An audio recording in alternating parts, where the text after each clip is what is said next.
안녕하세요. 지능 라디오 DJ를 맡은 이 목사입니다. 바쁜 일상을 보내시는 성도님들을 위해 오늘도 펜인가 제자는가라는 책 가지고 성도님들과 함께 하겠습니다. 자, 볼륨을 적당히 높여주시고 이제 시작합니다. 21살 때 아내와 함께 캘리포니아주 로스앤젤레스 카운티로 이사의 교회를 개척했다. 교회 개척에 관한 책을 한 트럭은 속독했지만 경험은 일천하고 머리만 채워진 상태였다. 교회 개척에 관한 질문으로 노트 한 권을 가득 채웠다. 나름대로 내린 한 가지 확실한 결론은 사람이 찾아와야 교회에 성공할 수 있다는 것이었다. 사람들이 많이 올수록 교회가 더 성공한다고 생각했다. 그렇다면 정말 중요한 질문은 하나밖에 없었다. 어떻게 해야 많은 사람을 우리 교회로 끌어모을 수 있을까? 창업하는 기업처럼 개척하다. 이 답을 찾고자 마케팅과 고객 유치의 비결을 담았다는 경영서적들을 섭렵하기 시작했다. 그렇게 나도 모르게 창업을 하는 기업가처럼 교회를 키워가기 시작했다. 사업을 시작하기 위해서는 골방에 틀어박혀 사업 계획을 짜는 과정이 꼭 필요하다는 사실을 알았다. 좋은 사업 계획에는 마케팅 전략이 빠질 수 없다. 그리고 좋은 마케팅 전략의 핵심은 다른 무엇보다도 잠재 고객의 관심을 사로잡을 수 있는 슬로건과 심벌이다. 고객이 슬로건과 심벌을 본 뒤 내가 찾던 바로 그거야. 당장 사야겠어라고 말하면 대성공이다. 좋은 슬로건이라면 고객의 마음에 회사에 관한 좋은 인상을 심어줄 뿐 아니라 제품에 대한 구매 욕구를 일으켜야 한다. 회사의 심벌 혹은 로고는 기억에 오래 남고 호소력이 짙어야 한다. 몇 가지 슬로건을 소개할 테니 어떤 회사의 슬로건인지 알아맞혀보라. 손이 아닌 입에서 녹는다. 당신이 원하는 곳이 어디든 그곳에 있다. 궁극의 운전기계. 그냥 한번 해봐. 계속해서 가고 또 간다. 믿고 맡기십시오. 답은 BMW, 나이키, 에너자이저, 올스테이트 순이다. 어떤가? 아마도 대부분의 답을 맞췄으리라 믿는다. 이름만 맞히는 게 아니라 이 기업들의 심벌을 그릴 수 있는 사람도 꽤 많을 것이다. 이 심벌들은 만족, 즐거움, 승리, 스타일, 지위를 상징한다. 이 기업들은 고객의 관심을 끌만한 슬로건과 심벌을 개발하기 위해 많은 재금을 쏟아부었다. 제자의 슬로건. 그렇다면 그리스의 제자의 슬로건과 심벌은 무엇일까? 누가복음 9장 23절에서 예수님의 초대를 자세히 분석해보면 제자의 슬로건과 심벌의 모습이 드러난다. 아무든지 나를 따라오려거든 자기를 부인하고 날마다 제 십자가를 지고 나를 따를 것이니라. 그리스의 제자의 슬로건은 단 한마디다. 와서 죽어라. 어쨌건 최소한의 관심은 끌만한 슬로건이다. 물론 기분 좋은 관심은 아니다. 마치 앨런 기간에 개봉한 공포영화표 같다. 사람들이 듣고 우르르 몰려올 만한 슬로건은 아니다. 오히려 찾아온 사람들마저 쫓아내기 딱 좋은 슬로건이다. 죽음 이야기를 좋아하는 사람은 아무도 없다. 심지어 죽음이란 단어조차 귀에 거슬린다. 그래서 사람들이 죽어도 웬만해선 죽음이란 표현을 쓰지 않는다. 돌아가셨다. 먼저 가셨다. 더 이상 우리 곁에 있지 않다.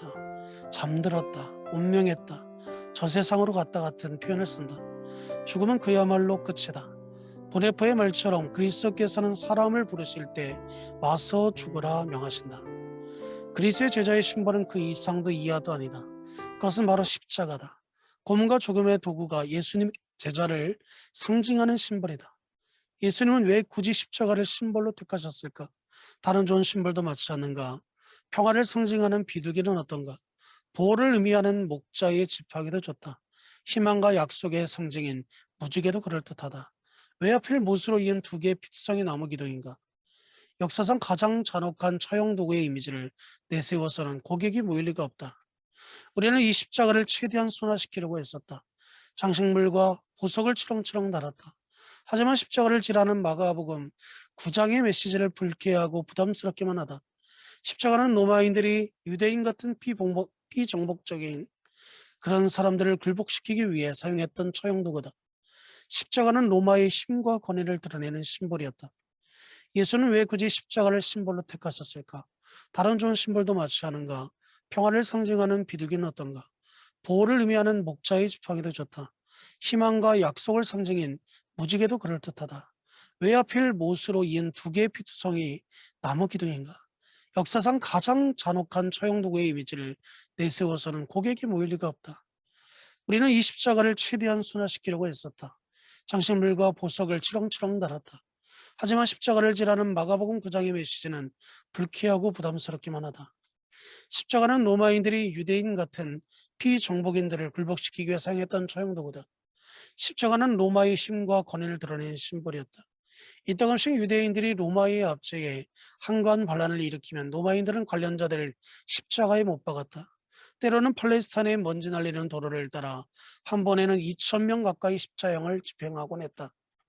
십자가는 굴욕의 상징이었다. 고대 로마인들은 수많은 처형 방식을 사용했다.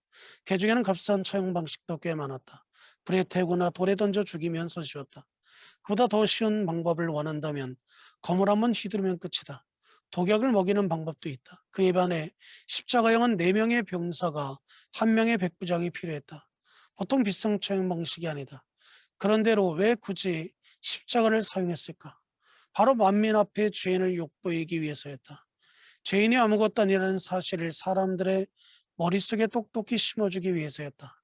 성경을 보면 병사들이 예수님을 심하게 욕보이고 조롱하고 침을 뱉었다. 예수님은 벌거벗은 채로 십자가에 달리셨다. 빌립보서 2장은 제자들이 스스로 아무것도 아닌 존재처럼 되셨던 예수님의 자세를 취한다고 말한다. 창조주요 구세주시며 완왕의 왕이시여 우주의 주인이신 분, 그분이 아무것도 아닌 존재처럼 욕을 당하셨다. 세상을 발 아래 두신 왕께서 세상의 발을 씻어주셨다.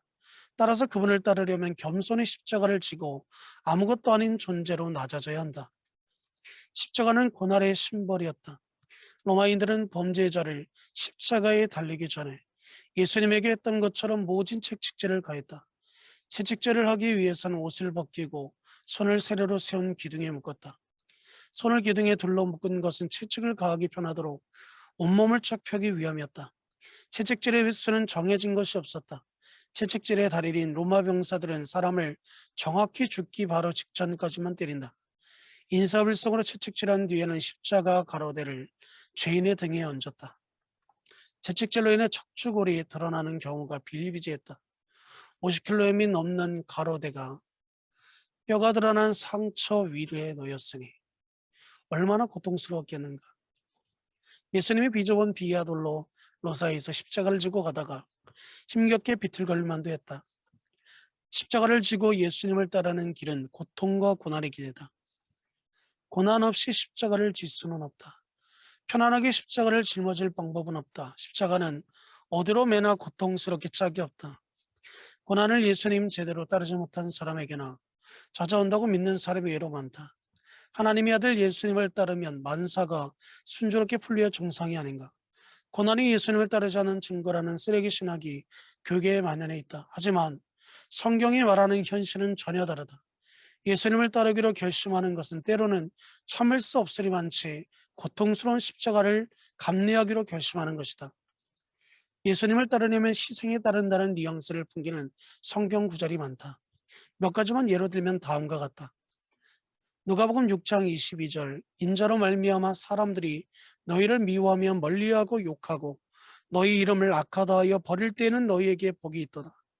디모데후서 3장 12절 무릇 그리스도 예수 안에서 경건하게 살고자 하는 자는 박해를 받으리라.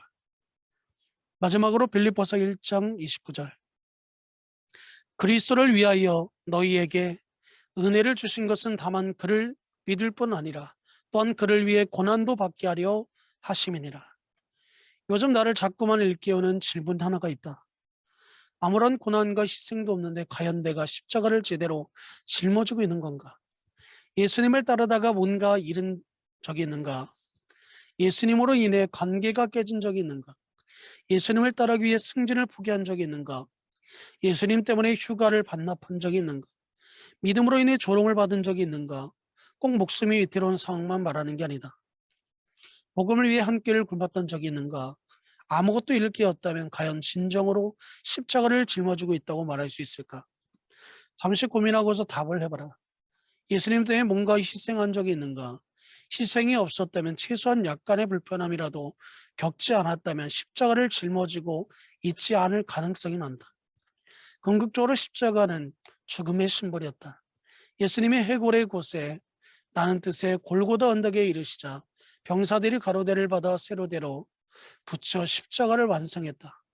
곧이어 예수님의 발에 못이 박힌다.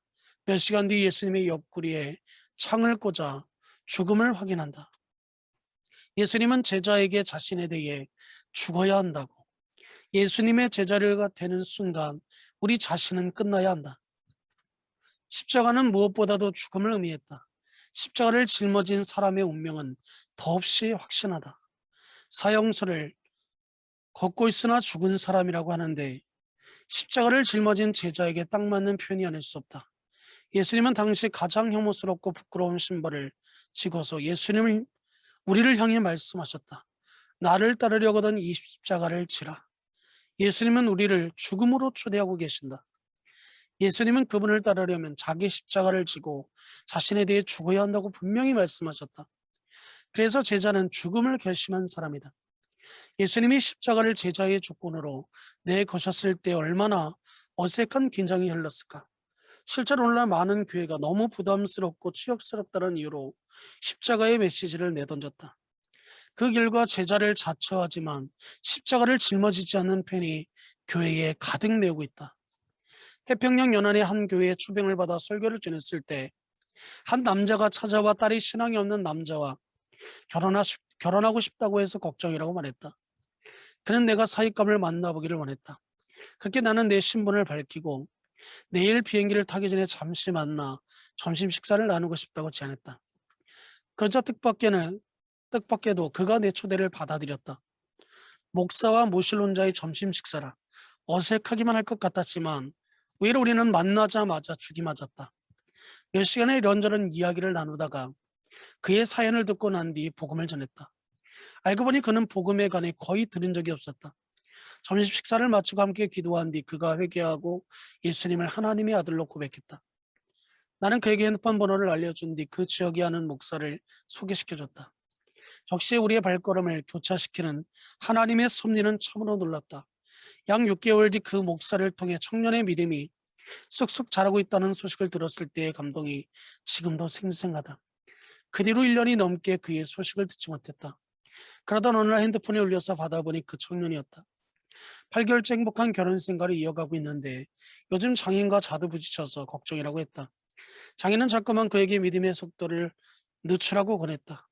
장인은 사이가 빨리 돈을 모아 집을 살 생각은 하지 않고 11조부터 내는 것이 못마땅했다. 주일에 교회 나가기 위해서 일을 쉬는 것도 마음에 들지 않았다. 교회에 다니는 건 좋지만 광신은 예수님의 뜻이 아니라네. 다시 말해 이거다. 예수님을 따르는 건 좋지만 십자가는 그만 내려놓는 게 어떤가. 하지만 예수님은 그분을 따르기 위해서는 비와 돌로로사라는 길로 가야 한다고 분명히 말씀하셨다. 역사와 교회 전설에 따르면 생전에 예수님을 따랐던 사람 중 많은 사람이 그 길을 걸었다. 전설에 따르면 생전에 예수님을 따랐던 사람 중 많은 사람이 그 길을 걸었는데, 전설에 따르면 마태는 에티오피아에서 칼을 맞아 생을 맞이했다. 마가는 이집트 알렉산드리아의 말에 질질 끌려다니다가 숨이 끊어졌다.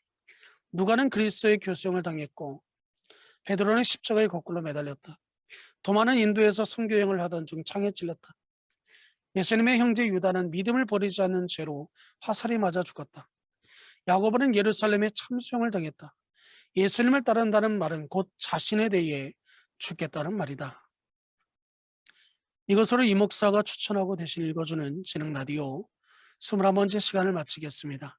다음 시간까지 건강하시기 바랍니다. 감사합니다.